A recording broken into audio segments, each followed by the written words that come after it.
새벽에 주님 앞에 나아가서 기도하려고 눈을 감으면 자꾸만 그 장면이 보이는 겁니다.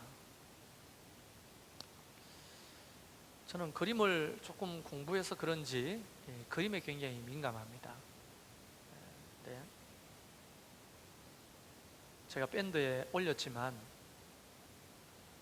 그 장면, 사진 같은 한 장면이 계속 눈을 감으면 떠오르고 눈을 감으면 떠오르고. 근데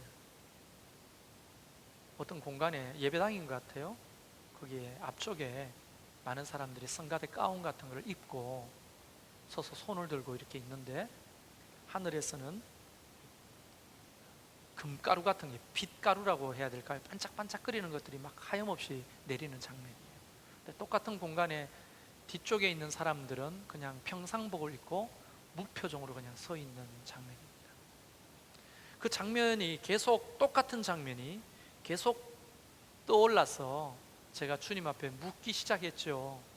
왜냐하면 그런 환상을 보거나 꿈을 볼 때는 우리가 자의적으로 해석하기 전에 하나님이 이 내가 보는 환상과 꿈에 대해 보증할 수 있는 하나님의 말씀을 보여주십시오. 이 굉장히 건강하고 건전한 방법이거든요. 그랬을 때 하나님이 주신 말씀이 오늘 읽었던 마태복음 22장 1절부터 14절 말씀입니다. 이 속에서 그 나에게 보여주신 그 환상이 어떤 의미인지를 분명히 설명하고 계십니다. 그래서 깨닫게 하신 것을 여러분과 오늘 나누고 싶습니다. 우선은요, 이 마태복음 22장이 가지고 있는 위치, 굉장히 중요하거든요. 수요 예배 오시는 분들은 지금 마태복음 공부하고 있잖아요. 아실 겁니다. 이 마태복음 22장의 위치는 어디냐면, 예수님이 이제 죽기 위해서 죽음을 5일 앞에 두고 예루살렘 성으로 입성하고 난 다음에 죽기까지 5일 안에 수많은 사람들을 만나면서 가르쳤던 내용 중입니다. 그러니까 제가 수요 예배도 그런 얘기를 계속했지만, 죽음을 며칠 앞둔 분이 가르치는 내용입니다. 죽음을 며칠 앞둔 예수님이 가르치는 내용의 중대성, 또 내지는 그런 무게감, 이런 걸 따지면 상당히 지금 중요한 메시지들을 나누고 계시는 거예요.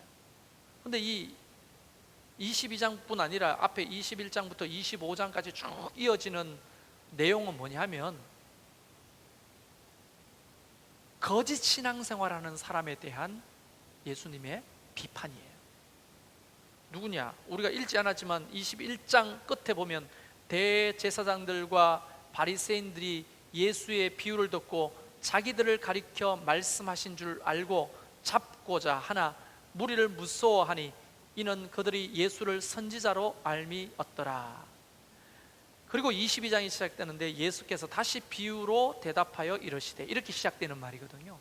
그때 당시에 수많은 종교인들이 있었으나 제 환상으로 보면 그 중에 앞에 있는 사람, 정말 건강하고 바르게 신앙생활하는 사람, 그리고 뒤에 있는 사람, 종교생활하는 사람, 이렇게 나눌 수 있겠죠. 양이나 염소, 알곡이든 가라지든 하나님은 분명하게 그 중간은 없다고 말하는 겁니다. 중간은 진리나 비진리 둘 중에 하나지 중간 진리는 없는 거예요. 신앙생활도 마찬가지입니다. 진짜 신앙을 하든지 가짜 신앙을 하든지 둘 중에 하나지 중간은 없는 겁니다. 사과가 볼품없이 작든지 아니면 사과가 먹음직스럽게 상품성이 있는 그런 사과든지 둘 다 사과지 중간에 배나 앵두는 아니라는 거예요. 신앙이 좀 얕아서 부족할 뿐이지 진짜 신앙은 처음부터 시작되는 거죠. 결코 중간에 진짜이기도 하고 가짜이기도 한 중간지대는 없다는 겁니다. 염소와 양의 중간지대는 없다는 거예요. 가라지와 알곡의 중간지대는 없다는 거예요. 그때 당시에 제사장들과 바리새인들이 누굽니까? 그 이스라엘을 영적으로 이끌던 지도자들 아닙니까? 자타가 공인하는 신앙인들 아닙니까? 그들을 향해 예수님은 계속 비유로 얘기하시는 거예요. 여러분, 비유로 하시는 이야기가 마가복음에 이런 이야기가 있어요. 왜 자꾸 비유로 말씀하십니까? 하니까 한마디로 이거예요. 들을 만한 자가 듣도록 비유로 이야기한다. 요한계시록의 표현들 하면 귀 있는 자는 성령이 교회들에게 하시는 말씀을 들을지어다. 귀 있는 자가 들을 수 있도록 비유로 말씀하시는 거예요. 그래서 어떤 이는 비유로 하면 못 알아들어. 소리로만 들으지 그 의미가 가슴에 안 와닿아요. 그런데 어떤 사람은 이 비유의 말씀을 하면 그게 가슴에 와닿습니다. 저는 오늘 예수님이 비유로 하시는 이 말씀이 여러분의 영혼과 가슴에 와닿기를 주의 이름으로 축원합니다. 문제는 이겁니다. 예수께서 다시 비유로 대답하시되 천국은 마치, 이렇게 시작합니다. 천국이 어떤 곳이냐를 설명하는 거예요. 천국이, 여러분, 제가 자주 이야기하면 천국은 죽어서 가는 나라가 아닙니다. 우리는 그동안에 천국을 공간적 개념으로 죽어서 그냥 가는 나라, 저 어디 우주 저편에 어딘지는 몰라도 저곳이라고 생각했는데, 사실 하나님의 나라는 공간에 제한이 없어요. 하나님이 통치와 다스림이 있는 모든 곳은 하나님의 나라가 되는 거예요. 그래서 예수님이 그렇게 생각하는 답답한 화상들을 향해서 뭐라고 하느냐? 천국이 여기 있다 저기 있다 하지 말라, 이게. 천국은 너희 마음속에 있다. 예수님이 그런 말씀을 하셨어요. 사람들은 그때 깜짝 놀랐습니다. 천국 죽어서 가는 나라 아니야?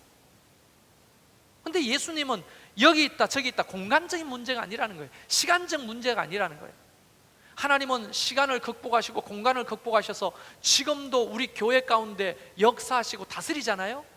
그럼 온전한 믿음을 가지고 서 있는 이곳이 천국이 되는 겁니다. 하나님의 다스림이 있는 곳이 천국이 되는 거예요. 그런 관점에서 천국은 어떤 곳이냐는 거예요. 지금 이것을 종교 지도자들이 듣고 있는 겁니다. 진짜 자기들이 신앙생활 잘하고 있다고 착각하는 그 대제사장들과 바리새인들을 향해 예수님은 이 비유를 말씀하시는 거예요.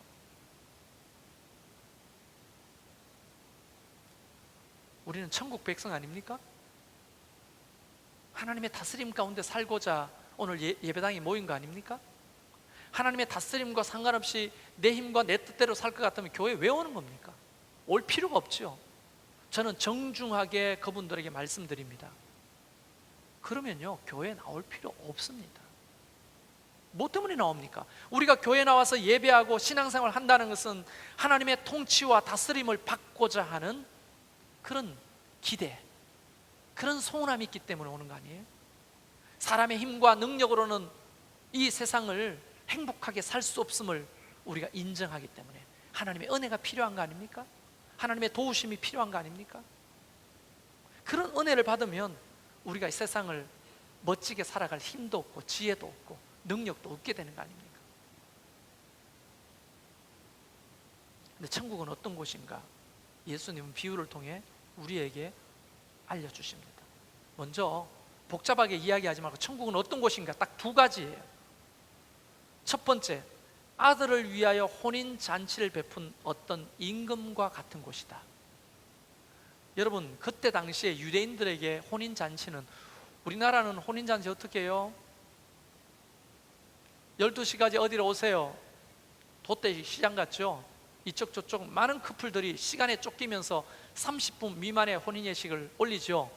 그리고 밀려서 식당에 가죠. 그리고 한 30분 만에 밥 먹고 쫓겨나와야 됩니다. 다음 팀 때문에. 길어봤자 1시간이에요 잔치라는 게. 예전에는 식사 이후에 뭐 했습니까? 피로연이라는 게 했죠. 요즘 피로연 없습니다. 거의. 언제 하느냐? 식사할 때 밥 먹고 있는데 갑자기 나와가지고 자 여러분 신랑 신부가 들어옵니다 하면서 하잖아요. 그게 잘못됐다는 게 아니고 우리나라 혼인 예식은 길어도 식사까지 1시간, 1시간 반 이걸로 끝나잖아요. 근데 유대인들의 혼인 잔치는 일주일 내내 합니다. 언제 가도 그곳에 음식이 있고, 언제 가도 만날 사람이 있고, 언제 가도 여흥이 있고, 언제 가도 즐거운 곳이 혼인 잔치예요. 일주일 내내 하는 거예요. 일주일 내내. 마지막 피날레는 뭔가 이제 신랑이 오는 것을 맞이하는 거예요. 그런 잔치 문화를 생각해 보십시오. 그것이 일반적인 가정에서 일어나는 유대인들의 잔치입니다. 혼인 잔치예요. 혼인 잔치 가면 잘 못 먹던 건 먹을 수 있는 거예요. 혼인 잔치 가면 그동안에 잘 못 만났던 사람들 그곳에서 반갑게 만날 수 있는 겁니다. 혼인 잔치 가면 그동안의 스트레스를 그곳에서 풀 수가 있어요. 혼인 잔치 가면 그곳에서 내 속에 하고 싶은 말들을 사람들과 나누면서 교제할 수 있는 곳이에요. 그게 유대인들이 일주일 내내 혼인 잔치를 하는 이유이기도 하죠. 그런데 예수님이 이 천국은 혼인 잔치로 가는데 그냥 일반 사람들의 혼인 잔치가 아닙니다. 왕자의 혼인 잔치라는 거예요. 어떤 임금이 자기 아들을 결혼시키면서 베푼 혼인 잔치라는 거예요. 일반 평민이 아니고 왕자의 혼인 잔치, 임금이 호주가 되는 혼인 잔치라는 겁니다. 여러분 이 성격을 잘 머릿속에 기억하십시오. 그냥 일하던 옷 입고 덜렁덜렁 갈 수 있는 혼인 잔치가 아니라는 말씀이에요. 그런 혼인 잔치를 정해놨는데 그 혼인 잔치는 또 어떤 곳인가? 4절에 보니까 소와 살찐 짐승을 잡고 모든 것을 갖추었으니 혼인 잔치에 오소서 하라. 여러분 일반 사람들의 혼인 잔치도 가면 다 있어요. 사람도 있고 언제 가도 다 먹을 수 있고 만날 수 있는 그런 잔치면, 왕의 혼인 잔치, 왕자의 혼인 잔치면 거기에 어떤 것이 갖추어져 있을까요?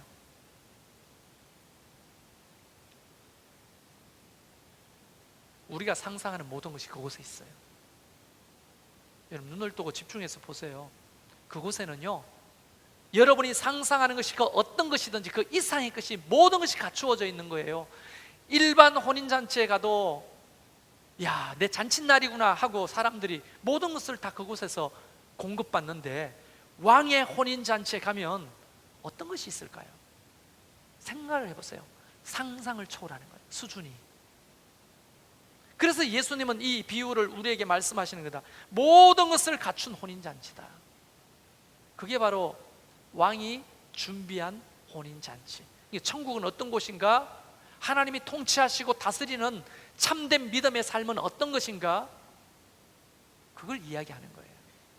모든 것이 다 갖추어져 있는 곳이라는 거예요. 하나님의, 왜? 풍성하신 하나님이시니까, 우주 만물의 왕이시니까. 그분이 배설한 잔치는 어떤 곳이겠어요? 그래서 왕이 신하들을 보냅니다. 첫 번째 초청이 이루어집니다. 첫 번째 초청. 근데 사람들이 두 가지로 반응하는데 5절에 보면 그들이 돌아보지도 않고, 어떤 사람은 자기 밭으로, 어떤 사람은 사업으로 갔다고 해요. 여러분 누가복음에 보면 소도 사야 되고 시집 가야 되고 장가 가야 되고 농가밭에 나가서 할 일은 많아, 이렇게 핑계를 댑니다. 그런데 그 핑계대는 사람들의 핵심적인 감정이 뭔가? 그들이 돌아보지도 않았다는 거예요. 무관심했다는 겁니다. 이 초청에 대해서 무관심했다는 거예요. 하나님이 은혜를 예비하시고 날마다 잔치 같은 이 예배를 배설하시고 우리를 초청할 때 많은 사람들이 그때 이 비유 속에 나오는 사람들처럼 돌아보지도 않고 무관심하다는 거예요. 두 번째 사람은 어떤가? 종들을 보냈는데 모욕하고 죽였다는 거예요. 종들을 도리어 대적했다는 겁니다. 하나님의 은혜를 대적하고 밀어내고, 하나님의 역사를 대적하고 밀어내고, 그냥 무관심한 게 아니라 대적했다는 거예요. 그래서 왕은 어떻게 했느냐? 왕이 노해가지고 군대를 보냈다는 거예요. 그리고는 그 살인하는 자들을 진멸하고 그가 사는 동네까지 불살라 없앴다는 겁니다. 여러분, 이 비유 속에 나오는 이 첫 번째 초청의 이야기가 뭡니까? 구약의 이야기예요. 구약의 이야기. 구약에 하나님은 많은 선지자들을 보냈죠. 내 뜻대로, 하나님의 말씀대로 내 통치 가운데 들어와 살라고 끊임없이 선지자를 보냈는데, 선지자들을 어떻게 했어요? 남유다, 북이스라엘이 어떻게 했냐고요? 선지자들 잡아 죽이고 핍박하고 자기의 옳은 소견대로 살고 똑같이 반응했잖아요. 무시하면서 대적하는 거. 하나님이 어떻게 했습니까?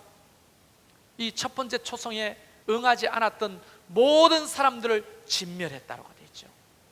실제로 AD 70년에 예루살렘은 로마의 디투스 장군에 의해서 돌 위에 돌 하나 남지 않고 무참하게 파괴되고 모든 이스라엘 백성들은 나라를 잃고 뿔뿔이 흩어집니다. 2000년 동안 나라가 없어요. 그러다가 1948년에 미국을 앞세워 독립하지요. 이스라엘이 그 전까지 나라가 없는 거예요. 이 말씀의 비유대로 그대로 이루어지는 거예요. 그래서 이 임금은 잔치는 벌어났으니까 사람을 초청하는데 종도를 보내서 두 번째 초청을 하는 거예요. 길거리로 나가라. 사람들 많이 모이는 저작거리로 나가라. 그곳에 가서 만나는 대로 혼인잔치에 청하여 오라고 합니다. 만나는 대로. 그러면서 종들이 길에 나가서 악한 자나 선한 자나, 가난한 자나 부한 자나, 배운 자나 못 배운 자나, 이 민족이나 저 민족이나 할 것 없이 다 이 천국 잔치에 초청장을 보내는 거예요. 이게 신약 시대를 이야기하는 거예요. 예수 그리스도가 오셔가지고 그분이 십자가에 죽으시고 부활하심으로 이 복음의 소식을 모든 사람들의 초청장처럼 보내어서 이 하나님의 나라에 오라는 거예요. 여러분, 이게 은혜죠. 여러분, 자격을 따지지 않습니다. 하나님의 잔치 자리에는 자격을 따지지 않는다고요. 이게 은혜잖아요. 다시 말하면 청함을 받는 것은 은혜인 거예요. 여러분이 잘났어 주님의 자녀로 하나님의 백성으로 부른 게 아니에요. 여러분이 많이 가졌어 부르는 것도 아니고 또 많이 배워서 부르는 것도 아니고 자격이 없습니다. 악한 자나 선한 자나. 그래서 이런 사람들이 모였기 때문에 교회는요 늘 시끄러운 거예요.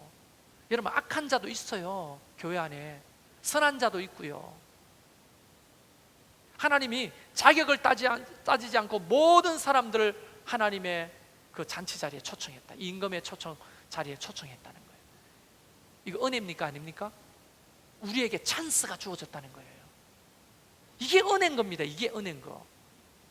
만약에 하나님이 임금이 베푼 그 혼인 잔치 자리에 자격을 따지자면 누가 갈 수 있어요? 여러분, 오늘 뭐 별로 가고 싶지도 않지만 청와대에서 우리를 초청한다면 아무나 갈 수 있어요? 없잖아요. 분명히 그들이 정한 자격에 의한 사람들을 오찬에 초청할 거라고요.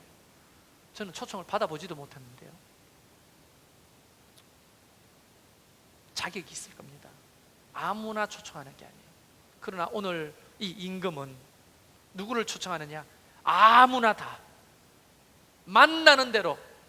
그래서 청함을 받고 온 사람들이 누굽니까? 저와 여러분이에요. 저와 여러분. 은혜로 이곳에 모인 거예요. 은혜로. 얼마나 놀라운 은혜입니까? 우리가 임금의 잔치 자리에 청함을 받고 이곳에 모였다니. 이런 은혜가 어디 있습니까? 시장이 여는 오찬 자리에도 우리는 함부로 갈 수가 없잖아요. 자격을 따지니까. 대통령이 있는 오찬 자리에 자격을 따지니까 함부로 갈 수 없잖아요. 그런데 이 만왕의 왕, 우주 만물을 창조하신 하나님이 배설한 이 잔치 자리에, 하나님의 나라에 우리를 청해 주셨으니 이게 은혜가 아니고 뭐냐고요. 근데 문제는 여기서부터 시작되는 거예요. 임금이 뭘 한다? 손님이 가득한 그 잔치 자리에 나와 보신다는 거예요. 오늘 성경에 보면 임금이 11절에 손님들을 보러 들어올세. 이게요 비유지만 하나님 아버지께서, 왕 대신 예수님께서 이 일을 하시겠다고 우리한테 말씀하시는 거예요.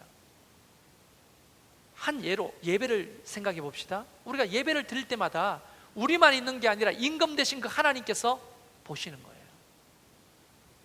뭘 보실까요?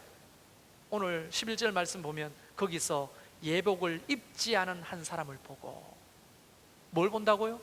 예복을 입었는지 안 입었는지 본단 말이에요.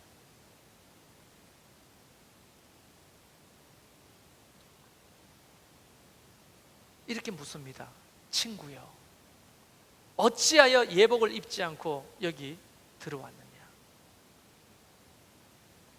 여러분, 이 질문이 저와 여러분에게 하나님의 음성으로 들리기를 바랍니다. 우리가 주의 이름으로 모일 때마다 이곳에는 임금 되신 주님이 배선해 놓으신 모든 것을 갖춘 하나님의 은혜가 있어요.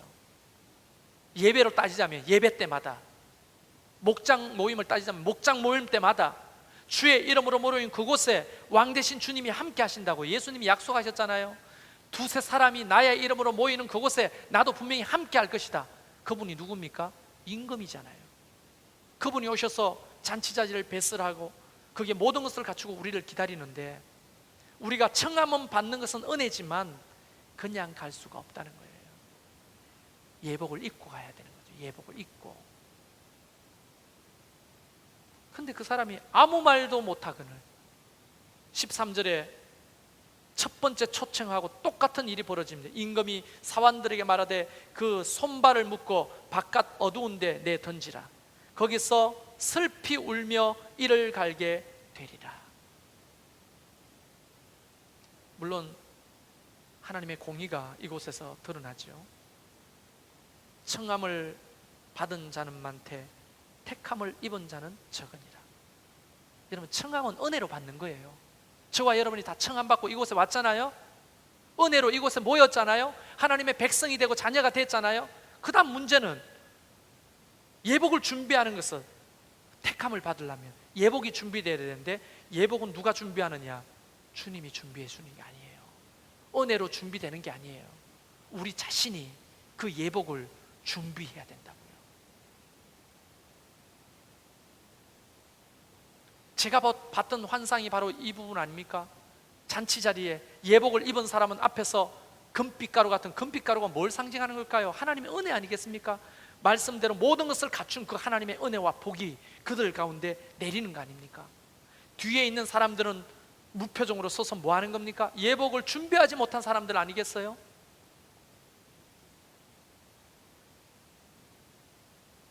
그들은 누가 손발을 묶고 바깥에 던지는 일은 없지만 스스로가 바로 그 자리에서 어떤 은혜와 복도 누리지 못하는 그런 상황에 처하게 되는 거예요.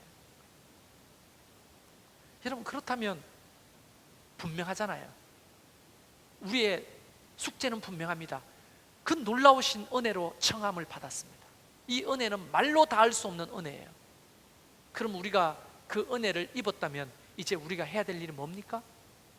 그 은혜에 걸맞는 예복을 준비하는 거예요. 왜? 그 청함 받은 사람 중에서 하나님은 택하시니까. 택함 받으려면 예복을 준비해야 되는 거예요. 자, 그러면 뻔한 겁니다. 이게 아주 단순해요. 신앙생활이란 뭔가 저보고 묻는다면 예복을 준비하는 거다. 청함 받은 사람이 택함 받기 위해서 예복을 준비하는 게 신앙생활이라는 거예요. 아주 단순한 겁니다. 그런데 많은 경우에 사람들이 첫 번째 초청 때처럼 무관심한 거예요. 예복을 준비하는데 무관심한 거예요. 또 어떤 사람은 이것을 대적합니다. 뭐 그런 걸 또 해야 되냐. 여러분, 결과는 성경에 예수님의 설교로 여기에 분명히 말씀하시잖아요. 예복을 준비하는 것이 신앙생활이에요. 자, 그러면 예복이란 뭔가? 이게 이제 문제인 거잖아요. 예복이 뭘까요? 신앙생활할 때 예복을 준비해야 되는데 예복이 뭘까요? 저는 세 가지를 정리해 봤습니다. 첫 번째는 뭐냐? 살아계신 하나님을 경외하는 마음이에요. 하나님이 살아계신다고 하는 그 살아계신 하나님을 경외하는 마음, 그것이 예복을 준비하는 첫 번째 태도입니다. 그러면 어떤 일이 발생해요? 하나님을 경외하잖아요. 여러분, 경외라는 말이 뭐예요? 공포라는 말이 아니라 두려움과 존경이 합쳐진 말이 경외감이거든요. 그 권위를 인정하면서 그분을 존경하는 마음이 경외감이라고요. 그럼 어떻게 될까요? 그냥 일하던 모습으로 털레털레 임금의 잔치 자리에 이렇게 와요? 털레털레? 여러분, 당장 이 남양주 시장이 여러분 오찬에 초청하면 여러분 입고 있던 옷 그대로 입고 갑니까? 예전에 뭐 부끄러운 얘기지만 오공화국 시대, 저희 아버지는 오공의 지방의 실세였습니다. 저희 어머니 아버지가 전두환 대통령의 초청을 받고 청와대로 가는 날 밤잠을 설치던 어머니를 기억합니다. 그리고 아침 일찍부터 서울 올라가기 전에 미용실 문을 두드려서 열고 그 아줌마한테 머리를 해달라고 올림머리를 곱게 하고 1년에 한 번 입을까 말까 한 한복을 꺼내 입으시고 평상시에는 들고 가지 않았던 예쁜 백 하나를 옆에 들고 꽃무늬가 있는 꽃 고무신을 사서 신으시고 그래서 차에 오르시더라고요. 그리고는 청와대 가서 전두환 대통령과 사진을 찍은 게 아직도 우리 집에 있는데 그 어떤 자태보다 곱게 차려입고 가셨더라고요. 아직도 그 사진을 보면 참 대통령이 무섭긴 무서운가 보다 이렇게 치장을 하고 가시니, 하물며 만왕의 왕이신 우리 하나님께서 우리를 초청하신다면 우리가 그냥 털레털레 오지 않을 거 아니에요. 하나님을 경외하는 마음이 있다면 우리가 그래도 적어도 그분을 경외하는 마음을 가지고 예배 가운데 나와야 되지 않을까요? 여러분, 오늘 1분이라도 일찍 서둘러서 나오시는 분들 축복합니다. 그걸로부터 시작하는 거예요. 꼭 찬양이 시작되기 전에 못 오신 분이 있다 할지라도 여러분이 오늘 만약 집에서 목사님이 저렇게 발발 뛰는데 내가 1분이라도 좀 빨리 가야 되겠다, 이런 마음으로부터 시작하는 거예요. 사실은 나는 그것이 5분을 앞당기고 10분을 앞당기게 될 줄로 믿습니다.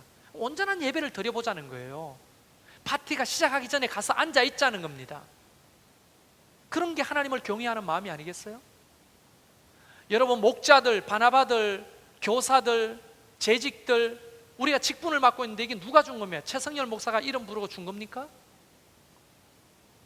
우리 임금 대신 하나님께서 우리에게 맡기셨잖아요. 그 사명을 맡기셨잖아요. 그러면 경외함으로 그 직분을 봐야 되지 않겠습니까?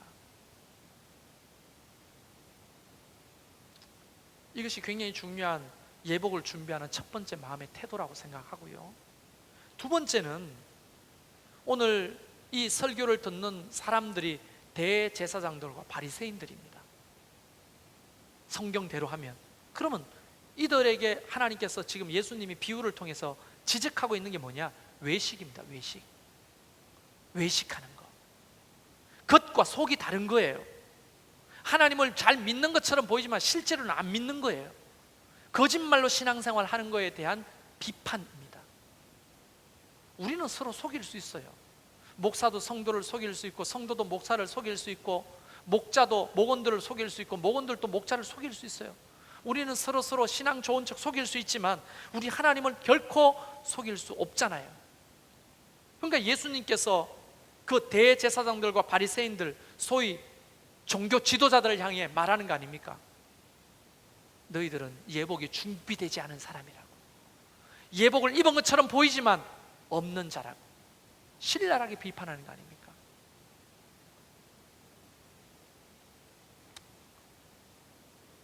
우리는 얼마나 하나님 앞에 정직합니까? 부족하면 부족합니다. 어려우면 어렵습니다. 아프면 아픕니다.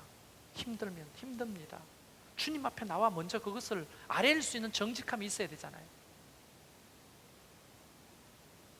근데 이 대제사장과 바리새인들은 우선 정직함이 없었어요. 여러분, 저도 신앙생활하면서 성도들 앞에 믿음 좋은 척 안 하고 싶어요. 저 깨진 부분이 많은 사람입니다. 좋은 남편도 못 되고요, 좋은 아버지도 못 돼요. 허점 투성입니다. 목사로도 마찬가지입니다. 그러나 그 정직함을 가지고 주님 앞에 나오는 거예요. 나 부족하니까 함께 여러분과 성장하고 싶은 거예요. 함께 하나님의 은혜를 경험하고 싶습니다. 제가 이런 얘기하면 불안해 하시는 분들 계시대요. 목사님만은 그러지 마세요. 그러지 말고 거기서 까딱도 하지 말고 빳빳하게 견고하게 서 계셔 주세요. 저 그렇게 못해요. 여러분과 함께 넘어지고 어떨 때는 함께 일어나고 함께 성장할 겁니다. 외식을 우리가 벗어버리는 게 중요해요. 세 번째는 뭔가, 앞에 21장에 보면 무화과 나무에게 저주를 하신 내용이 나옵니다.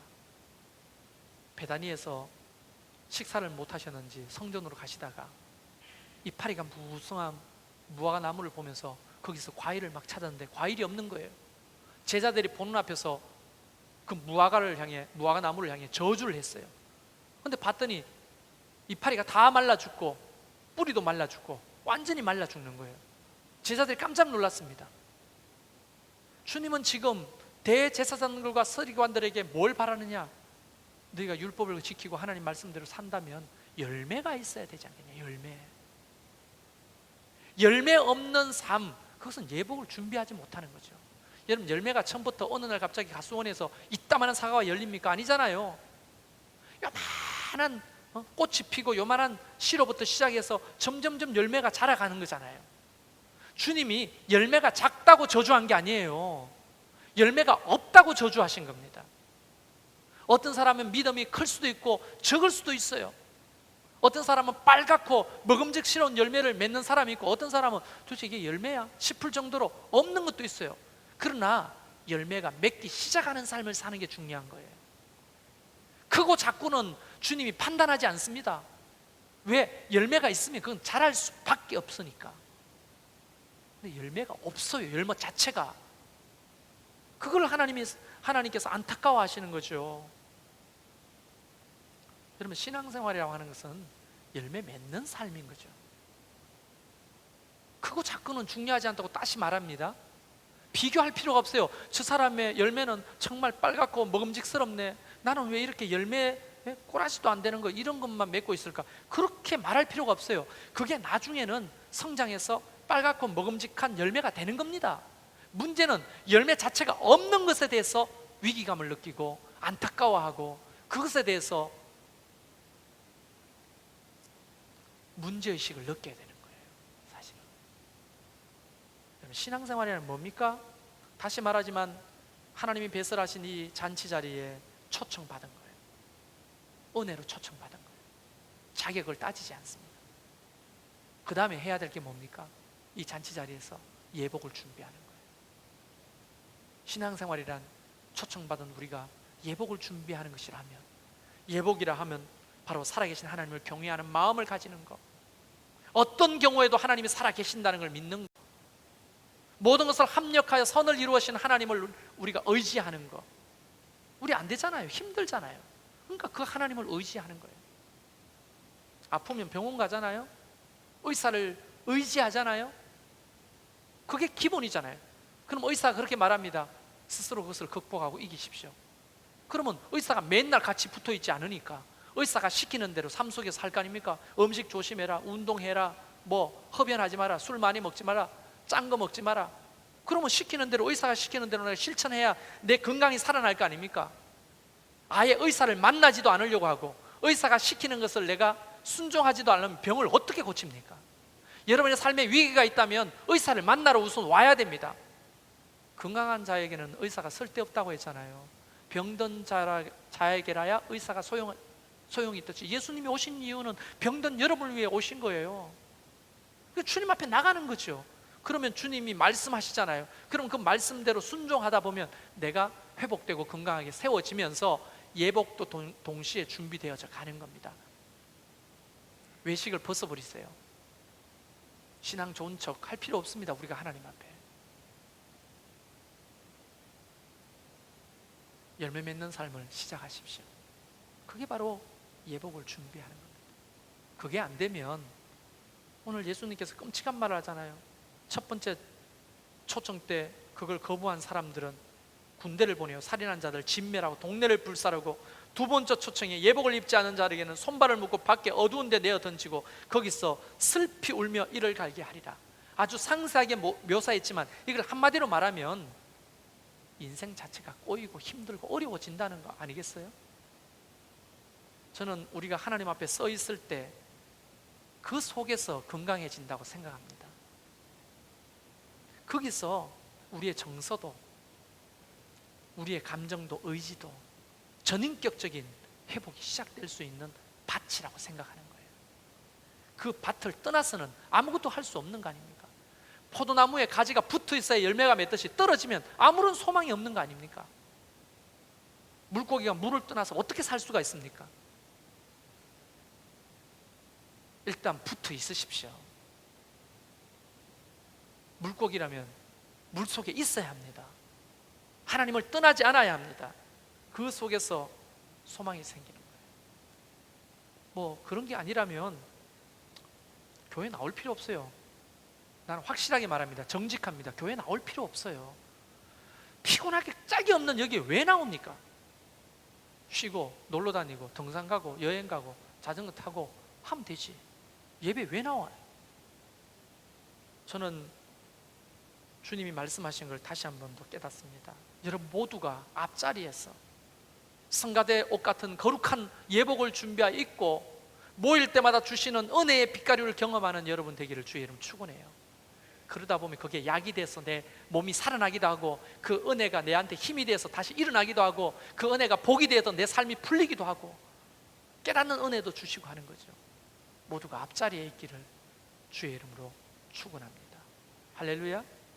진짜 신앙생활을 시작해 봅시다. 그게 소망이 있는 거예요. 우리 같이 한번 기도하면 좋겠습니다.